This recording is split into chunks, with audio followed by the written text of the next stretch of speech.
हमने कुछ basic concept study किए थे।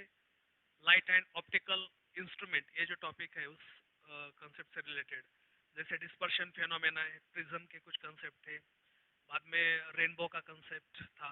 अब उससे रिलेटेड कुछ न्यूमेरिकल्स भी आज हम यहाँ पर लेने वाले हैं। उससे पहले थोड़े से ये जो एक कंसेप्ट है जो कि शाउ स्क्रीनिंग टेस्ट में जो थ्योरी बेस्ड क्वेश्चंस रहते हैं, लिखना नहीं है लेकिन ऑप्शन भी आपको थियोरेटिकली रहेंगे, तो उससे रिलेटेड कुछ ये भी क्वेश्चंस ऐसे भी कंसेप्ट पे आपको पूछे जा सकते हैं। कैसे पूछेंगे इसके बारे में भी हम इसके बाद थोड़ा सा स्टडी करेंगे। तो पहले देखते हैं कि एटमॉस्फेरिक रिफ्रैक्शन क्या होता है, ट्विंकलिंग ऑफ स्टार, बाद में डिले सनराइज सनसेट के जो कंसेप्ट है तो उसके बारे में भी हम स्टडी करेंगे। वो भी एक एटमॉस्फेरिक रिफ्रैक्शन का बेस्ट एग्जांपल है। Twinkling of star atmospheric refraction का एग्जांपल है। टोटल इंटरनल रिफ्लेक्शन फेनोमेना जो है तो उसका एक बेस्ट एग्जांपल जो डिस्पर्शन, टोटल इंटरनल रिफ्लेक्शन, जो उसका बेस्ट एग्जांपल था रेनबो, जो प्रीवियस लेक्चर में हमने स्टडी किया था। तो आज हम और एक कंसेप्ट लेते हैं उससे रिलेटेड, टोटल इंटरनल रिफ्लेक्शन जो है मिराज। ओके, जैसे कि मिराज कंसेप्ट क्या होता है, इसके ऊपर भी कुछ क्वेश्चंस आपको पूछे जा सकते हैं। तो थोड़ा सा देखते हैं। अब ये ट्विंकलिंग ऑफ स्टार जो है वो क्यों होता है। जैसे कि स्टार जो रहते हैं, हम रात में जब स्काई की तरफ देखते हैं, आकाश की तरफ, तो हमें लगता है कि जो तारे हैं कुछ चमक रहे। ओके, तो जो चमकते होते उसके जो पोजीशन वो हमेशा शिफ्ट होती हुई हमें दिखाई देती है। तो वो जो शिफ्ट हो रही है उनकी पोजीशन, ओके, वो उसकी चमक भी कम ज्यादा हो रही है। तो ये जो ट्विंकलिंग कर रहे हैं स्टार, तो वो क्यों करते हैं, तो ये एटमॉस्फेरिक रिफ्रैक्शन की वजह से करते हैं। क्योंकि हम जानते हैं कि जब लाइट एटमॉस्फेयर में इंटर करती है, सन से जब भी लाइट आती है या फिर स्टार से जो भी लाइट आती है, तो एटमॉस्फेयर में इंटर करने के बाद वो जो है atmosphere is made from number of layers, different layers atmosphere बनाए, स्ट्रेटोस्फेयर, मेसोस्फेयर, आयनोस्फेयर, अलग अलग तरह के ये स्फेयर लेयर्स है, और हर एक की डेंसिटी अपनी अलग अलग है। ओके, तो जैसे ही कोई स्टार से लाइट आ रही है या फिर सन से जो लाइट आ रही है, तो मान लेते हैं कि स्टार से बहुत दूर रहते हैं स्टार, उससे लाइट आ रही है, तो जैसे एटमॉस्फेयर में एंटर करते हैं तो उसका रिफ्रैक्टिव इंडेक्स क्या हो जाता है एटमॉस्फेयर का, जैसे जैसे अर्थ सरफेस की तरफ आता है तो उसका रिफ्रैक्टिव इंडेक्स बढ़ते जाता है। ओके, इसका मतलब क्या है, उसकी डेंसिटी जो है वो डेंसिटी बढ़ती जाती है। डेंसिटी ज्यादा है तो रिफ्रैक्टिव इंडेक्स उसका ज्यादा रहेगा, डेंसिटी कम है तो रिफ्रैक्टिव इंडेक्स भी कम रहेगा। तो ये एटमॉस्फेयर में जैसे एंटर करेगी तो अलग अलग डेंसिटी से वो गुजरती है, उसी से ही वहां पर स्टार में ट्विंकलिंग जो है उसके जो शिफ्टिंग है हमें दिखाई देती है। वो क्यों दिखाई देती है, थोड़ा सा हम उसके बारे में भी स्टडी करेंगे। जैसे कोई एक स्टार है, ओके, उससे लाइट आ रही है, ओके, तो जैसे लाइट एटमॉस्फेयर में इंटर करेगी तो हम जानते हैं कि डेंसिटी है वो इंक्रीज करती रहती है। ओके, तो डेंसिटी क्या हो रही है एटमॉस्फेयर की, इंक्रीज हो रही है। ओके, डेंसिटी इंक्रीजेस, इसका मतलब क्या है कि रिफ्रैक्टिव इंडेक्स जो है वो भी इंक्रीज हो रहा है। रिफ्रैक्टिव इंडेक्स भी क्या हो रहा है, इंक्रीज हो रहा है। रिफ्रैक्टिव इंडेक्स इंक्रीजेस, तो जैसे लाइट, अब ये लोअर रिफ्रैक्टिव इंडेक्स है और नीचे जो है हायर रिफ्रैक्टिव इंडेक्स है, या फिर लोअर डेंसिटी और नीचे क्या है हायर डेंसिटी, डेंसिटी फिर बढ़ती जा रही है। और हम जानते हैं कि जैसे लाइट लोअर डेंसिटी से हायर डेंसिटी में इंटर करता है, ओके, तो वहां पर क्या होता है, light bends towards the normal. तो ये समझो यहाँ पर कोई एक नॉर्मल है, अगर लाइट ये सीधा जा रही थी तो ये क्या हो जाएगी, it bends towards the normal, तो ये नॉर्मल की तरफ बेंड हो जाएगी। और ये फिर से जैसे लाइट ये नॉर्मल की तरफ आएगा तो it bends again towards the normal. इस तरह से धीरे धीरे ये क्या करेगी, ये जो लाइट है नॉर्मल की तरफ बेंड करती हुई इस तरह से आ जाएगी। अब यहाँ से कोई एक पर्टिकुलर ऑब्जर्वर है, उसको अगर देखेगा लाइट को, ओके, कोई एक ऑब्जर्वर है, यहाँ से अगर लाइट को देखेगा तो उसको क्या लगेगा कि ये जो अब ये ऐसे आ रही है लाइट उसकी तरफ, तो उसको क्या लगेगा कि ये जो लाइट है वो कहाँ से आ रही है, कुछ यहाँ से आ रही है। ओके, वो सीधा ऐसे देखेगा ना, सीधा, तो ये जो है actual position of star, actual position of star, और ये यहाँ पर क्या बनेगा, apparent position of star. So this is the apparent position of star.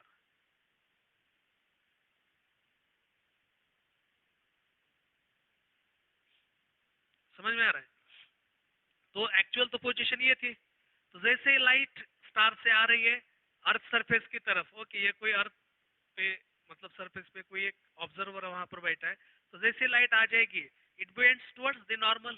Okay, अलग अलग डेंसिटी का बना है एटमॉस्फेयर। जैसे ही सरफेस की तरफ जाओगे तो डेंसिटी बढ़ती जा रही है। इसका मतलब क्या है, रिफ्रैक्टिव इंडेक्स भी बढ़ता जा रहा है। तो यहाँ पर lower to higher refractive index में जब भी लाइट इंटर करती है, it bends towards the normal. ये हमने ऑलरेडी स्टडी किया है। तो इस तरह से वो, इस तरह से ये आ जाएगी लाइट, ऐसे आ जाएगी। Okay, it bends towards the normal. और जब भी कोई इंसान देखेगा उसको, तो क्या लगेगा उसको कि लाइट जो है वो तो सीधा, मतलब ऐसे जो कर्व्ड पाथ है वो तो उसको दिखाई नहीं देगा, तो उसको पाथ जो है वैसा सीधा दिखाई देगा। तो लाइट यहाँ पर उसको समझ में आएगी। तो ये जो है, अब ये यहाँ पर आ जाएगा। अब जरूरी नहीं कि वो हर बार स्टार उसको यहीं पर दिखाई दे। हमें दिखाई देता ना, मतलब जो स्टार की पोजीशन है जब रात में देखते हैं थोड़ा सा शिफ्ट होता है। अब वो क्यों होता है, अब ये डेंसिटी जो है, अब ये यहाँ पर, अब एक लेयर की डेंसिटी तो फिक्स नहीं है। समझ में आ रहा है, क्योंकि मतलब विंड जब ब्लो होता है, मतलब हवा जो है ज्यादा तेज बहने लगती है, तो वहां के जो मतलब डेंसिटी ज्यादा है, तो वहां पर क्या है, गैस पार्टिकल्स, डस्ट पार्टिकल जो भी है वो पर वहां पर ज्यादा है। तो ज्यादा अगर हवा का बहाव आता है ज्यादा, ओके, वो बहने लगती है ज्यादा, तो वहां पर वो पार्टिकल्स शिफ्ट हो जाएंगे। तो जैसे शिफ्ट हो जाएंगे तो उसकी डेंसिटी कम हो जाएगी। फिर ये क्या हो जाएगा, तो थोड़ा सा अब उसकी जो बेंडिंग है, तो ये बेंड्स टुवर्ड्स जो नॉर्मल हो रहा था वो अवे फ्रॉम द नॉर्मल हो जाएगा, क्योंकि अब वहां पर डेंसिटी कम हो गई।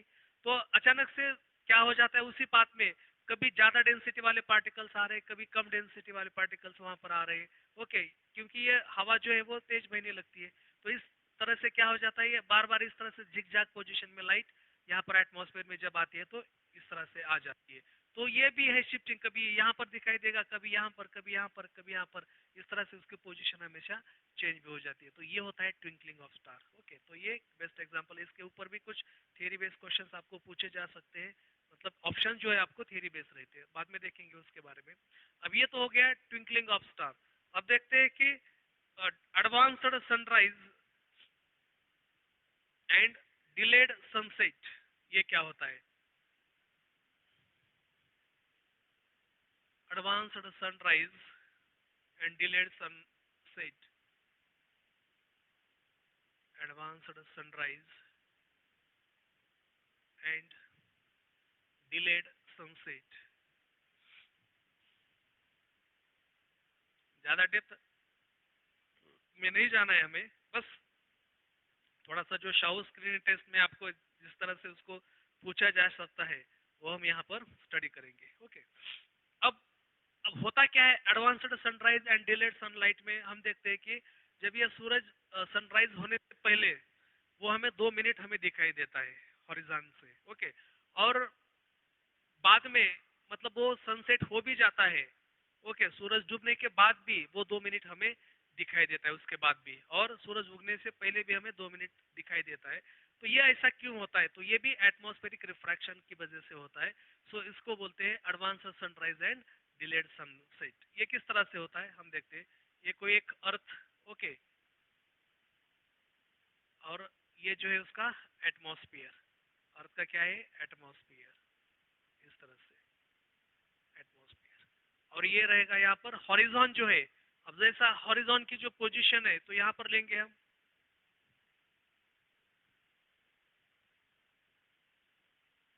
ओके, उसको हम मानते हैं ये हॉरिजॉन है कोई। ओके, ये हॉरिजॉन, ये सन यहाँ पर रहेगा।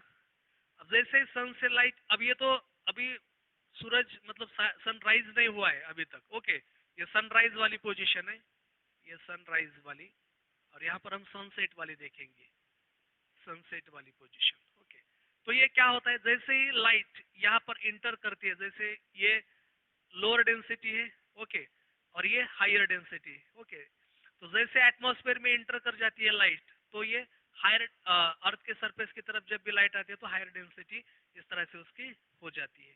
अब जैसे ही ये लाइट इस पर इंटर करता है, इसमें एटमॉस्फेयर में जब इंटर करेगा, तो ये हम क्या जानते हैं कि it bends towards the normal. तो ये यहाँ पर नॉर्मल रहेगा, तो it bends towards the normal, धीरे धीरे धीरे ये क्या हो जाएगा, बेंड हो जाएगा, it bends towards the normal, और लाइट यहाँ पर उसको ऐसी दिखाई देगी। अब यहाँ पर मान लेते हैं कोई एक ऑब्जर्वर खड़ा है, यहाँ पर कोई ऑब्जर्वर है, इस पोजीशन पे कोई ऑब्जर्वर है, तो उसको क्या दिखाई देगा कि ये जो सन यहाँ पर it bends towards the normal. समझ में आ रहा है, जो सीधा जा रहा था तो नॉर्मल की तरफ बेंड करता जाएगा हर बार, बेंड्स टुवर्ड्स द नॉर्मल, जैसे एटमॉस्फेयर में एंटर करता है, क्योंकि उसकी डेंसिटी बढ़ती जा रही है। तो ये कोई ऑब्जर्वर है तो उसको क्या दिखाई देगा कि सन की पोजीशन कहाँ पर दिखाई देगी उसको, यहाँ पर, मतलब सूरज उगने से पहले ही 2 मिनट वो उसको ऑब्जर्वर को दिखाई देगा हॉरिजॉन पे। तो ये होता है एडवांस्ड सनराइज, उसको क्या बोलते हैं, advanced sunrise. Actual position of sun, ये क्या है यहाँ पर, actual position of sun, position of sun, और ये क्या है, apparent position of sun, apparent position of sun।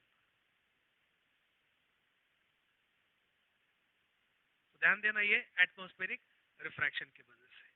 अब ये भी यहाँ पर देखो, अब यहाँ पर तो सनसेट हो गया है, ओके, ये सूरज यहाँ पर डूब गया, सनसेट हो गया, लेकिन जैसे ही सनसेट हो जाएगा, तो जैसे अब ये एटमॉस्फेयर में देखो इंटर कर रहा है, तो जैसे इंटर करेगा तो इधर आ जाएगा, it bends towards the normal, ये लाइट आ रही है सन से, it bends towards the normal.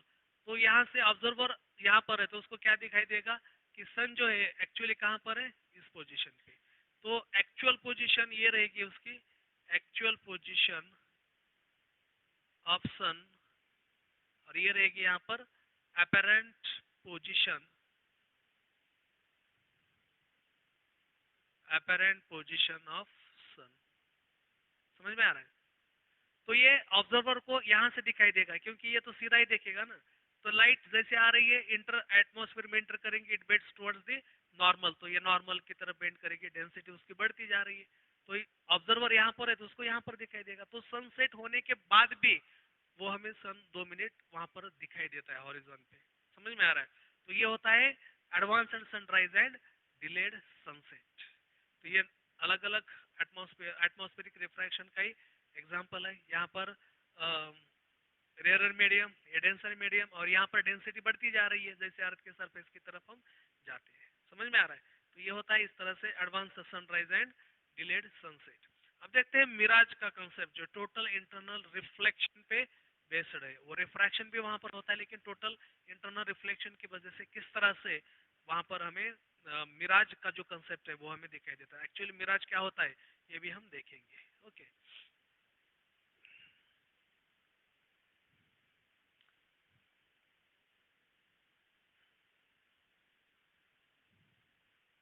इसके ऊपर बाद में क्वेश्चंस भी देखेंगे।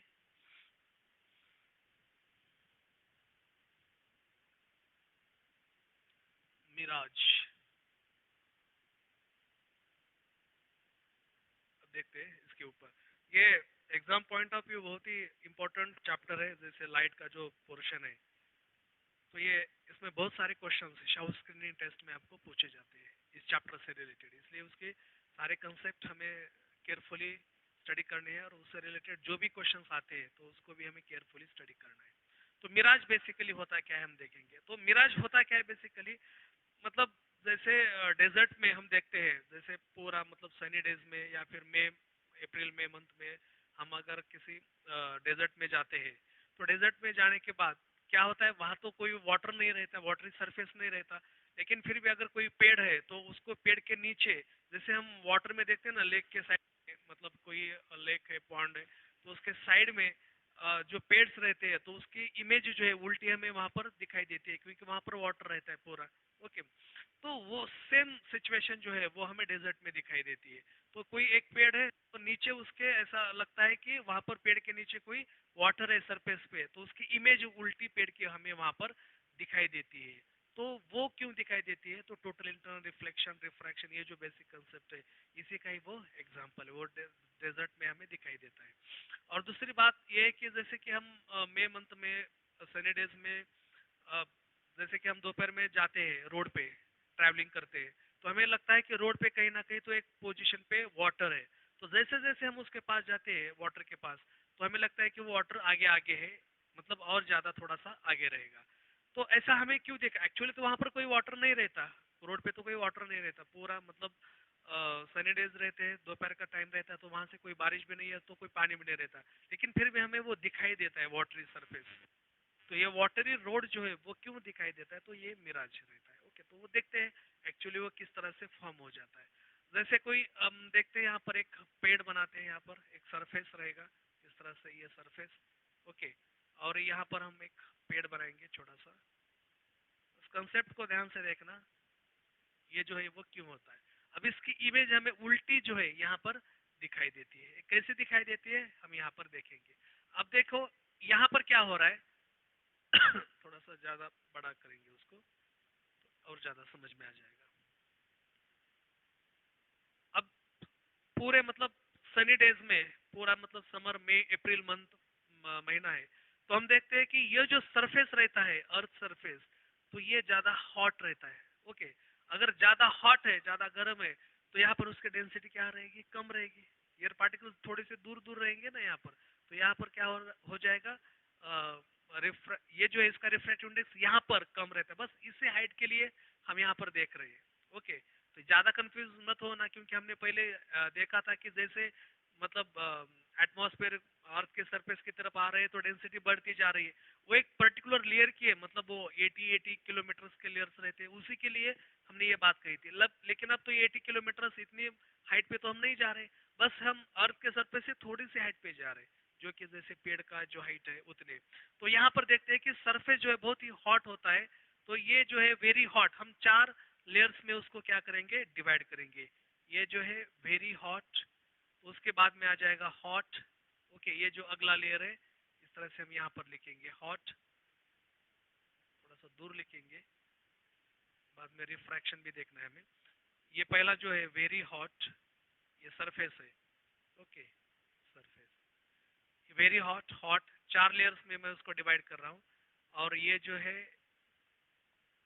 कोल्ड, और उसके ऊपर आ जाएगा वेरी कोल्ड, वेरी कोल्ड, इस तरह से।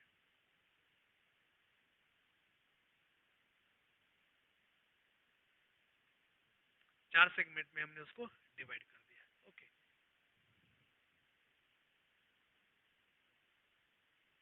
ये कोई एक पेड़ है। Okay, tree. अब इसकी इमेज हमें देखनी है। अब कोई एक ऑब्जर्वर यहाँ पर खड़ा है और वो क्या कर रहा है, देख रहा है, मतलब एक दूर से थोड़ा सा एक ऑब्जर्वर है, उस पेड़ की तरफ देख रहा है। उस पेड़ की जो इमेज है उसको नीचे दिखाई देगी। वो कैसे दिखाई देती है, अब यहाँ पर हम देखते हैं। अब ये यहाँ से, अब हमने 4 अलग अलग सेगमेंट में उसको डिवाइड कर दिया है, very cold, cold, hot and very hot. Okay, इसमें अब यहाँ पर देखते हैं इसकी डेंसिटी कम होगी, उसकी ज्यादा, उसके ज्यादा, और सबसे ज्यादा कोल्ड, कोल्ड की डेंसिटी सबसे ज्यादा रहेगी, वेरी कोल्ड। तो अब डेंसिटी यहाँ पर क्या रहे, सरफेस पे कम है और ऊपर ज्यादा है। और हायर डेंसिटी से लोअर डेंसिटी में जब भी लाइट इंटर करती है तो it bends away from the normal. हमने देखा है ग्लास टू एयर जब जाती है it bends away from the normal. Okay, तो अब जैसे यहाँ पर लाइट रेज आएगा इस तरह से, ओके, अभी ये नॉर्मल रहेगा, तो यहाँ पर क्या हो जाएगा, ये जो सीधा जा रही थी तो it bends away from the, अब ये सीधा जा रही थी, it bends away from the normal, तो ये नॉर्मल की तरफ जाएगी, it bends away from the normal. Okay, तो ऐसे जाएगी। तो जैसे यहाँ पर आ जाएगी it bends again away from the normal, ऐसे आ रही है। ओके, धीरे धीरे धीरे ये इस तरह से आ जाएगी। और ये जब भी देखो, अब यहाँ पर हर बार ये क्या हो रहा है, it bends away from the normal, तो यहाँ से वो इस तरह से फिर एक पोजीशन आ जाएगी। जैसे कि टोटल इंटरनल रिफ्लेक्शन के बारे में हमने देखा था, तो हर बार एंगल ऑफ इंसिडेंस बढ़ रहा है, एंगल ऑफ रिफ्रैक्शन भी यहाँ पर क्या हो रहा है, बढ़ रहा है, क्योंकि it bends away from the normal. एक सिचुएशन आती है जैसे यहाँ पर एक 90 डिग्री में, अब ये तो अलग अलग लेयर से हम बना रहे हैं, तो एंगल ऑफ, एक पर्टिकुलर एंगल ऑफ इंसिडेंस आ जाएगा, वहां पर angle of refraction 90 degree with normal रहेगा। ओके, और उसके बाद भी अगर एंगल ऑफ इंसिडेंस बढ़ता है, टोटल इंटरनल रिफ्लेक्शन में हमने वो कंसेप्ट देखा था, उसी का बेस्ट एग्जांपल है। तो वहां पर क्या हो जाएगा, टोटली इंटरनली रिफ्लेक्शन हो जाएगा, तो उसी मीडियम में लाइट वापस चली जाएगी। तो इस तरह से लाइट क्या हो रही है, वापस चली जा रही है, उसी मीडियम में वापस चली जा रही है। ओके, तो इस तरह से सिचुएशन बनेगी, टोटल इंटरनल रिफ्लेक्शन यहाँ पर हो रहा है। अब यहाँ से अगर कोई देखेगा, ओके, कोई ऑब्जर्वर अगर यहाँ पर कोई खड़ा है, तो उसको क्या लगेगा कि लाइट जो है वो कहाँ से आ रही है, कुछ यहाँ से आ रही है।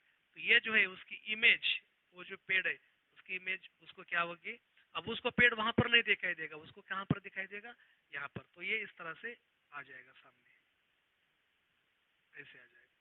ओके, क्योंकि वो जो ऑब्जर्वर है तो उसको क्या लगेगा कि लाइट जो है वो तो सीधा आती है।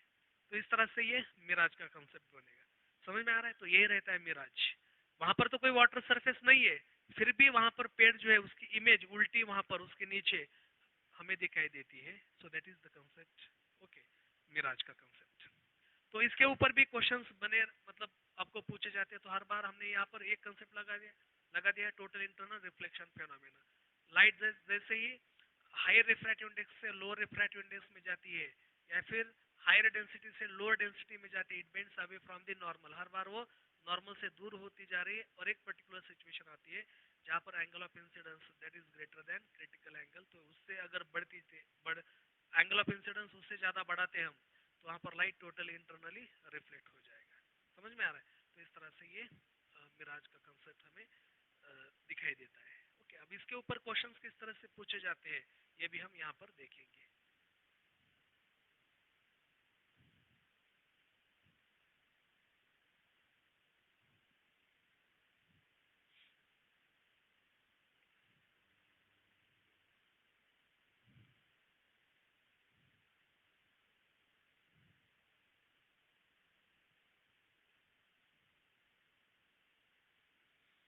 अब देखो इस पे क्वेश्चन ऐसा है कुछ, ट्विंकलिंग ऑफ स्टार, थ्योरेटिकल कैसे क्वेश्चंस आते हैं देखो। Twinkling of star is visible when the stars are when the stars when the stars are anywhere। दूसरा क्वेश्चन है no definite situation, no definite situation. तीसरा है near the horizon, near the horizon. और D है overhead, overhead. Okay, तो twinkling of star is visible. ये जो twinkling जो है स्टार की हमें कब दिखाई देती है?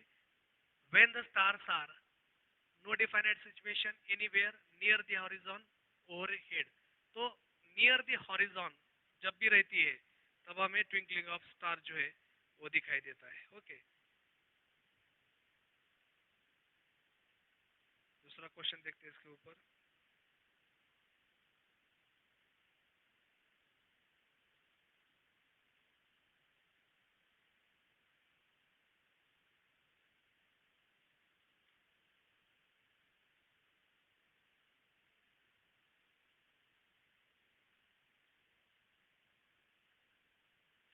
Twinkling of star is due to twinkling twinkling of star is due to,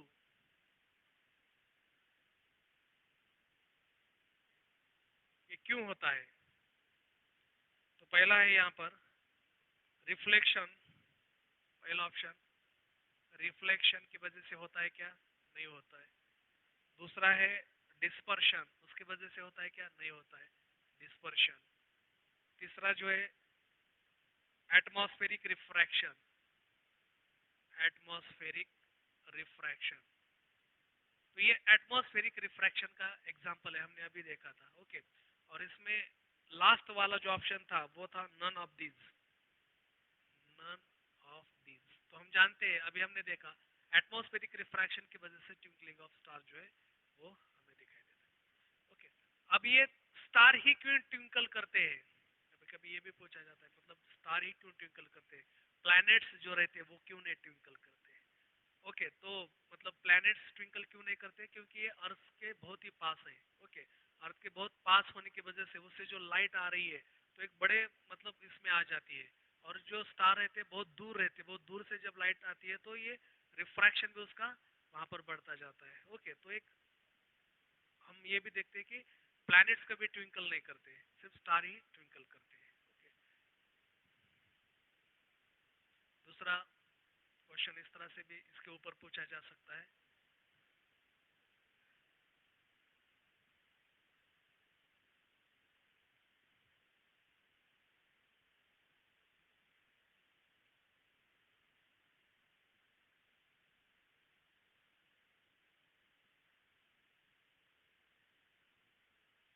phenomena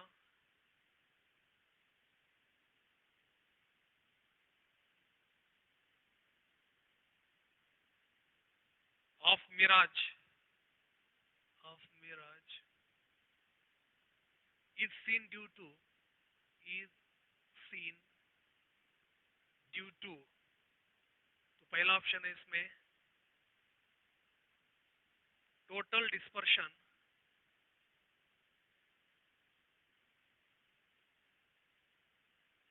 दूसरा ऑप्शन है total internal reflection, total internal reflection अभी हमने देखा था ये क्यों होता है, रिफ्लेक्शन रिफ्रैक्शन, तीसरा है रिफ्लेक्शन, चौथा है रिफ्रैक्शन। तो इस तरह से क्वेश्चंस इसके ऊपर पूछे जाते हैं। ओके, तो आसान क्वेश्चंस रहते हैं, लेकिन क्या होता है कभी कभी मतलब हम उसके ऊपर ध्यान नहीं देते, और ऐसे क्वेश्चन अगर पूछे जाए तो एग्जैक्टली क्या आंसर देना है तो हमें समझ में नहीं आता। ओके, तो इसका आंसर है टोटल इंटरनल रिफ्लेक्शन। तो उसी का तो एग्जांपल है, टोटल इंटरनल रिफ्लेक्शन की वजह से ही मिराज वहां पर दिखाई देता है। ओके, वो कैसे दिखाई देता है अभी हमने थोड़ी देर पहले देखा था। ओके, तो ऐसे क्वेश्चंस की प्रैक्टिस भी आपको करनी करनी है, क्योंकि क्या होता है कई बार हम हार्ड क्वेश्चन की तरफ मतलब ज़्यादा फोकस रहता है, और कुछ ऐसे क्वेश्चन जब आते हैं थियरी बेस मतलब, तो हम सही आंसर दे नहीं पाते, क्योंकि अगर न्यूमेरिकल के क्वेश्चन है तो वहां पर हमारे पास वैल्यू रहती है। ओके, तो ये वैल्यू आ गई तो चलो चार ऑप्शंस में किससे मैच कर रही है वो तो हमें समझ में आता है, लेकिन इस तरह से थ्योरी बेस्ड क्वेश्चंस आते हैं तो वहां पर ज्यादा दिक्कत आती है। तब हमें ये सब कंसेप्ट हमें मालूम होने चाहिए। ओके, चलो अगला सवाल देखते हैं।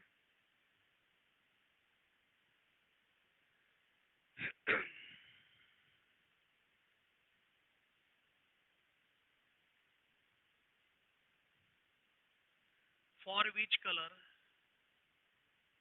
फॉर डिस्पर्शन से रिलेटेड है, फॉर विच कलर जो कि हमने कल के लेक्चर में देखा था, for which colour refractive index of glass, refractive index of glass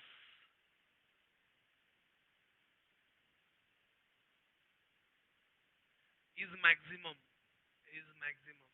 आज हम कुछ ऐसे क्वेश्चंस लेने वाले हैं, न्यूमेरिकल्स वाले नहीं, बस ऐसे कुछ क्वेश्चंस हम लेने वाले, इसकी प्रैक्टिस हम करेंगे। For which colour refractive index of glass is maximum, तो ऑप्शंस दे दिए आपको, रेड, दूसरा है वॉयलेट, तीसरा है ग्रीन, और चौथा है येलो। ओके, तो यहाँ पर आंसर क्या है, कल ही हमने देखा था, कल के लेक्चर में हमने पूरा मतलब डिस्पर्शन फेनोमेना देखा, जिसमें प्रिज्म से 7 कलर्स, एक व्हाइट लाइट इंटर करती है, तो 7 कलर्स हमने देखे थे। तो 7 कलर में हमने क्या देखा था कि जो रेड कलर है उसकी वेलोसिटी बहुत ज्यादा है, उसकी वेवलेंथ भी बहुत ज्यादा है, और रिफ्रैक्टिव इंडेक्स उसका क्या है, कम है रेड कलर का।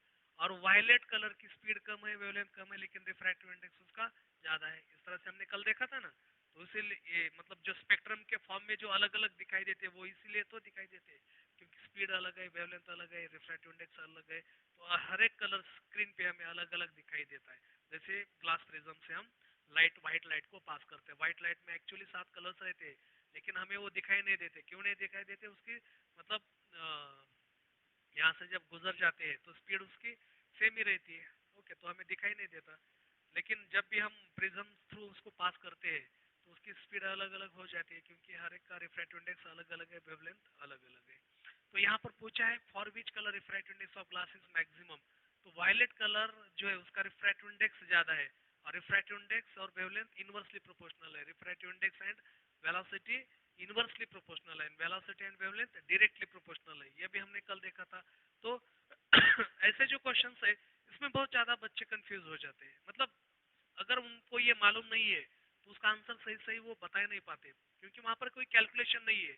कैलकुलेशन होता तो हम आंसर बता देते, लेकिन हमारे पास कुछ कंसेप्ट नहीं है तो हम इसका आंसर नहीं दे पाते। तो हम अगर प्रीवियस लेक्चर में तो हमने डिटेल में देख लिया था उसका, तो ऐसे क्वेश्चंस भी आपको पूछे जाते हैं, तो ये वायलेट कलर का रिफ्रैक्टिव इंडेक्स ज्यादा रहेगा। ओके, चलो अगला सवाल देखते हैं। नेक्स्ट, रेड कलर का रिफ्रैक्टिव इंडेक्स कम है। रिफ्रैक्टिव इंडेक्स कम है इसका मतलब वेवलेंथ उसकी ज्यादा रहेगी। चलो नेक्स्ट,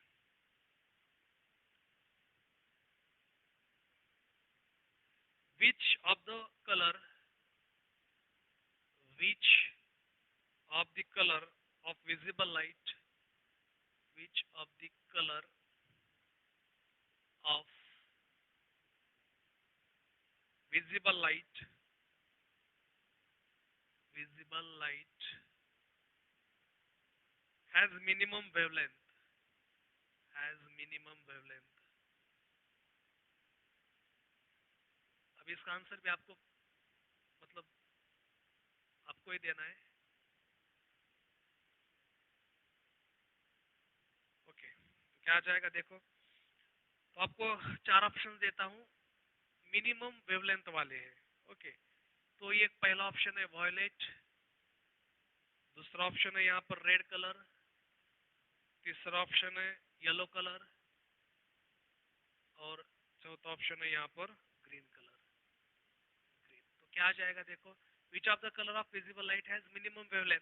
तो हमने देखा कि wavelength is inversely proportional to refractive index. Refractive index जिसका ज्यादा है उसकी वेवलेंथ कम होगी। अब रिफ्रैक्टिव इंडेक्स किसका ज्यादा था, वॉयलेट कलर का, अभी हमने देखा था। तो वेवलेंथ किसकी कम होगी, वॉयलेट कलर की ही वेवलेंथ कम होगी। समझ में आ रहा है? ओके, तो इस तरह से ये हमें मालूम होना चाहिए वो रिलेशन सब। चलो नेक्स्ट, तो थोड़ी सी प्रैक्टिस करती है ऐसे क्वेश्चंस की। अगला सवाल,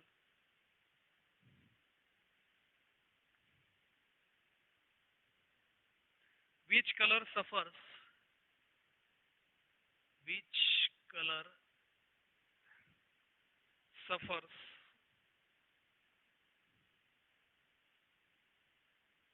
least deviation, least deviation on passing through a prism, on passing through a prism।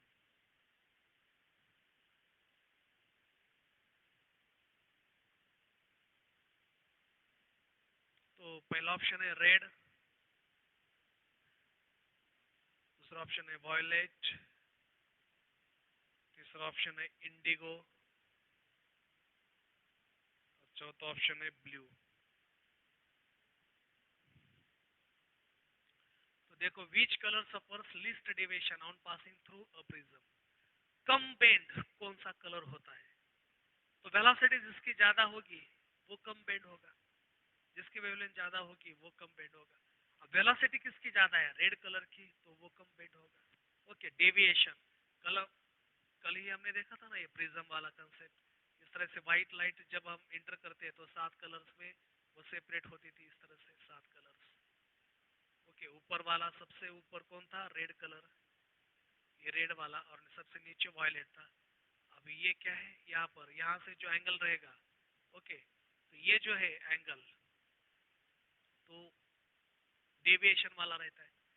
तो यहाँ पर कम है, और ये वॉयलेट के लिए बहुत ज्यादा है, वॉयलेट कलर के लिए ज्यादा है। अब इसकी वेलोसिटी क्या है, बहुत ज्यादा है रेड कलर की, तो कम बेंड हो रहा है। ओके, तो डेविएशन भी उसका कम हो रहा है। तो लीस्ट डेविएशन, कम डेविएशन किसका होगा, तो रेड कलर का हो जाएगा।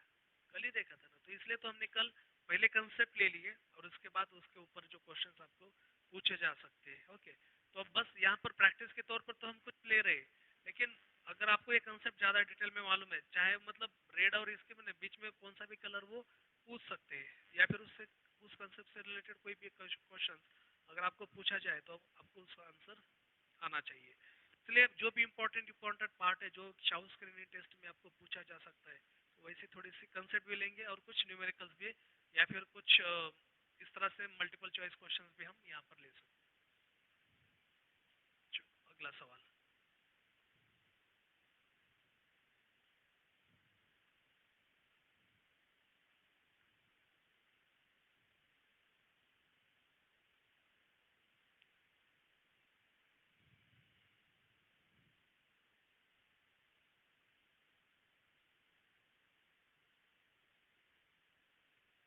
Which colors, ये तो हो गया.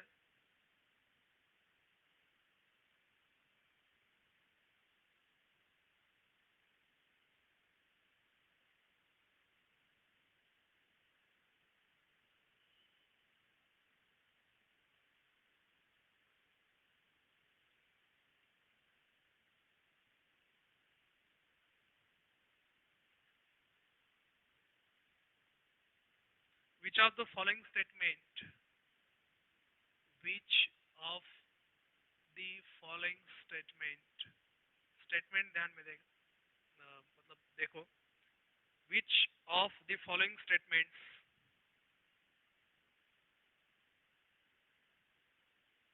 is correct, is correct regarding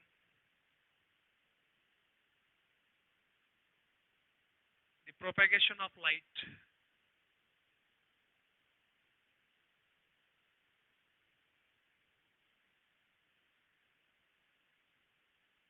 of different color, of different color of white light in air, of white light in air.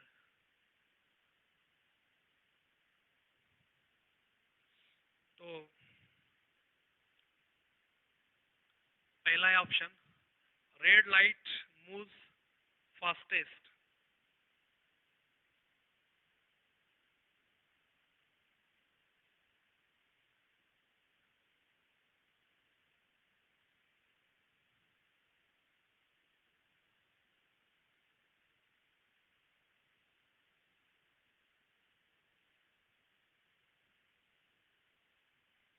Blue light moves faster than green light.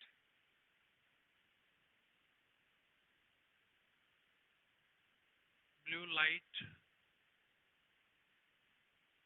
moves faster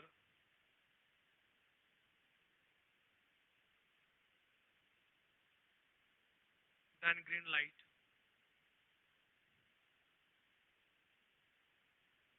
Than green light. Third option. All the colors, all the colors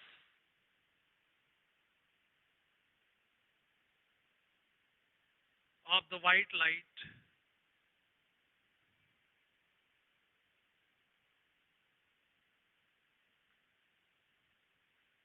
move with the same speed, with the same speed, और last वाला option है, yellow light moves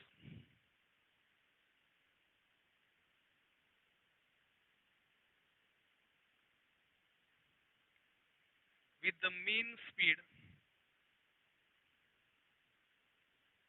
with the mean speed, mean average mean speed as that of the red, as that of the red and the violet light, and the violet light. ध्यान से देखो, इसमें बहुत बार बच्चे जो है वो कंफ्यूज होते हैं, क्योंकि उनको लगता है अरे यार मतलब लाइट जो है वो तो रेड कलर की फास्ट ही रहती है, जो कि हमने प्रिज्म के कंसेप्ट में देखा था कि वो बहुत ही ज्यादा फास्ट होती है. ओके, रेड लाइट जो है मूव फास्टर, कंफ्यूज हो जाता है. तो ध्यान देखना, ये पूछा है white light in air, which of the following statement is correct regarding the propagation of light of different colors of white light in air है, हवा में. ये प्रिज्म के थ्रू पास होने के बाद की कहानी नहीं है, हवा में.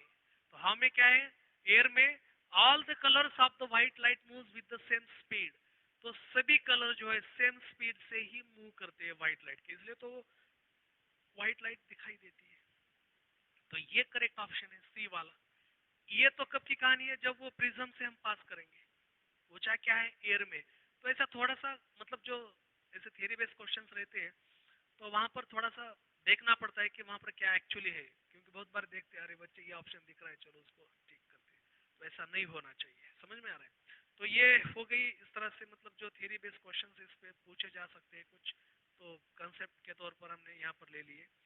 अब नेक्स्ट लेक्चर में ह्यूमन आई, जो कि एक इम्पोर्टेंट ही पार्ट है इस टॉपिक से रिलेटेड, तो ह्यूमन आई क्या होता है, पावर ऑफ अकोमोडेशन क्या होता है, ह्यूमन आई से रिलेटेड कुछ क्वेश्चंस हम यहाँ पर लेंगे। फिर उसका ह्यूमन आई के डिसीज उसे ओवरकम किस तरह से किया जाता है, वो सारा हम नेक्स्ट लेक्चर में स्टडी करेंगे। और उससे रिलेटेड शाउल स्क्रीनिंग टेस्ट में किस तरह से क्वेश्चंस पूछे जा सकते हैं उसकी भी प्रैक्टिस करेंगे। तो मिलते हैं नेक्स्ट लेक्चर में।